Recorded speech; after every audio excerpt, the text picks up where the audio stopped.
जो gate number 2 के सामने है, जो कार्यालय है रामविलास पासवान जी का हमारे, जो क्या कुछ कहिएगा सर आज जो दावत इफ्तार मनाया गया है, अपना परिचय बताइएगा सर। जी मैं सर्वप्रथम तो आपका शुक्रिया अदा करना चाहूँगा और आपके दर्शकों का कि वो अपना कीमती समय निकाल के मेरा ये इंटरव्यू देख रहे हैं। साथ ही बताना चाहूँगा आज पटना में वन व्हीलर रोड में हमारी लोक जनशक्ति पार्टी रामविलास के प्रदेश कार्यालय में दावत इफ्तार का आयोजन किया गया था। इस आयोजन में शिरकत करने के लिए हमारे बिहार के माननीय मुख्यमंत्री आदरणीय श्री नीतीश कुमार जी, राज्यपाल साहब एवं बिहार के तमाम एनडीए के वरिष्ठ नेता ने अपनी शिरकत की। साथ ही बताना चाहूँगा मेरा नाम अमृत कुमार है और मैं छात्र जिला अध्यक्ष हूँ सीतामढ़ी लोक जनशक्ति पार्टी रामविलास का।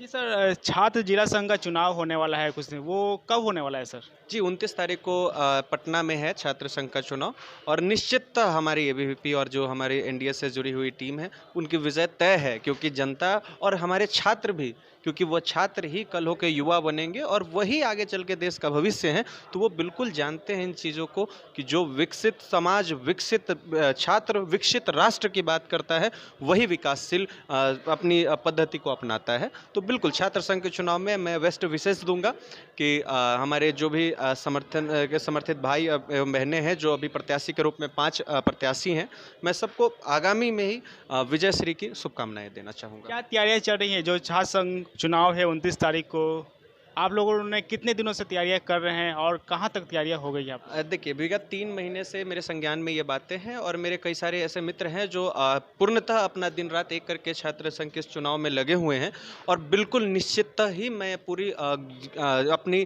गारंटी के साथ ये कह सकता हूँ कि जिस तरह से एक मॉब है और जिस तरह से बाकी हमारे छात्र भाइयों बहनों में जो उत्साह इस चुनाव को लेकर है, ये बिल्कुल यहीं से उत्साह जब छात्र सीखता है तो वही फिर कल होकर विधानसभा और लोकसभा में उत्साह बढ़ती है और वही प्रोत्साहन मिलती है। तो बिल्कुल हर लोग उत्साहित है, पक्ष विपक्ष सब अपनी मेहनत कर रहे हैं, पर वही होता है, जीत हमेशा सच की होती है। तो बिल्कुल इसमें हमारे सुनने में आया कि आरजेडी के तमाम लोग हैं, तो वहाँ के अध्यक्ष वगैरह वो लोग कह रहे हैं कि इस बार हमारे मुख्यमंत्री तेजस्वी जी को बनाएंगे क्या? और उन्होंने ये भी बात कही है कि जो अगर मुख्यमंत्री तेजस्वी जी बनते हैं तो जितना भी सरकारी गवर्नमेंट का जो ये फॉर्म आता है सारा फ्री कर दिया जाएगा। क्या कुछ कहिएगा इस पर? देखिए मैं तो पहले तो हास्य का बात है, पर आपकी मर्यादा को रखते हुए मैं हंस नहीं सकता हूँ। पर ठीक है, कोई भी पार्टी का नेता होता है तो अपने नेता की बड़ाई करना उनकी आदत होती है और आरजेडी के लिए कोई पहली बार नहीं है। उनके साथ तो ये है कि नेपोटिज्म वाली पार्टी है। पहले लालू जी, फिर जब वो गद्दी छोड़े तो उनके पार्टी में कोई योग्य नहीं दिखा तो पत्नी को बना दी। जिनको कोई राजनीतिक एक्सपीरियंस नहीं था अपनी पत्नी को मुख्यमंत्री बना दिए। और आज के समय में जो अपने आप को यादवों और मुस्लिमों की पार्टी कहते हैं, मैं उनको याद दिलाना चाहता हूँ, क्या राष्ट्रीय जनता दल में तेजस्वी यादव के सिवाय कोई मुस्लिम या यादव नेता नहीं है? अरे आप जिस समाज के लिए कहते हैं कि यह समाज मेरा है, यह जाति मेरी है, उस समाज के और उस जाति के किसी अन्य लोगों को भी तो आगे कीजिए। खैर, रही बात उनके मुख्यमंत्री बनने की, शुभकामना है, पर ठीक है, ख्याली पुलाव पका रहे हैं और बस ख्याल में ही रह जाएंगे। मैं इतना ही कहना। आप लोग का पार्टी का अगला कार्यक्रम कब है सर? देखिए बहुत जल्द हमारे राष्ट्रीय अध्यक्ष के द्वारा बिहार में अन्य कई सारे अन्य जिलों में और कई सारे प्रांतों में पार्टी का कार्यक्रम होते रहता है। अभी जल्द ही आपको पटना में एक और कार्यक्रम का आयोजन किया जा रहा है, जिसमें बिल्कुल आपको इनविटेशन जाएगा ही।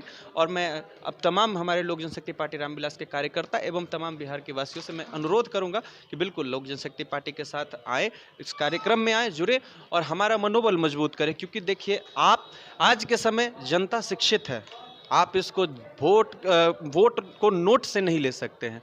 आपको उनके बदले में काम दिखाना पड़ेगा, अपना एजेंडा दिखाना पड़ेगा, जो साफ, जो विजन साफ हमारे माननीय राष्ट्रीय अध्यक्ष जी के पास है और जिसका पूर्णतः, अब जिसको कहते हैं रिपोर्ट, वो रिपोर्ट हमारा लोक जनशक्ति पार्टी का अभी ही हाल ही में पिछले वर्ष लोकसभा चुनाव में दिखा है। 5 की सीट लड़े और 5 जीते, 100% स्ट्राइक रेट कोनो है। इसलिए ठीक है, सब पार्टियां अपनी कर रही हैं, पर लोक जनशक्ति पार्टी रामविलास, मैं एक दावे के साथ कह सकता हूं कि आने वाले स्वर्णिम भारत, स्वर्णिम बिहार का भविष्य है। अक्टूबर नवंबर में चुनाव है, चुनाव की क्या क्या तैयारियां चल रही है और अभी तक इस पे क्या बताइएगा सर? देखिए चुनाव बिल्कुल लोकतंत्र का त्यौहार है चुनाव, और बहुत हम लोग देखिए, अभी तक जैसा हमारे माननीय राष्ट्रीय अध्यक्ष जी ने भी कहा है और एनडीए की तमाम घटक दलों ने इस चीज़ को माना है कि 2025 के विधानसभा चुनाव की अध्यक्षता अभी जो जिस तरह से एनडीए में बातें हैं तो बिल्कुल माननीय मुख्यमंत्री नीतीश कुमार जी की अध्यक्षता में लड़ी जाएगी। और रही बात हमारे विधानसभा चुनाव की, हमारे एनडीए के हर एक कार्यकर्ता, वो आप बूथ से लेकर और प्रदेश और राष्ट्र स्तर तक के हमारे हर एक कार्यकर्ता इस चुनाव को लेकर हर्षित और उल्लासित है। और बिल्कुल 2025 225 का जो एनडीए का नारा है, ये बिल्कुल सकारात्मकता के साथ धरातल पर उतरेगा विधानसभा के चुनाव के उपरांत, और जिसके लिए आपको मैं आज ही यह वादा कर सकता हूं कि 2025 225 का ये जो नारा है, ये बिल्कुल हम लोग बहुत जल्द इस टारगेट को अचीव करेंगे इसी विधानसभा के चुनाव के रिजल्ट में। टारगेट है उतना 225 का टारगेट है। जैसा कि हमारे जो अध्यक्ष जी ने कहा और सुना, इस वीडियो के माध्यम से आप क्या राय देना चाहते हैं, कमेंट बॉक्स में जरूर दें।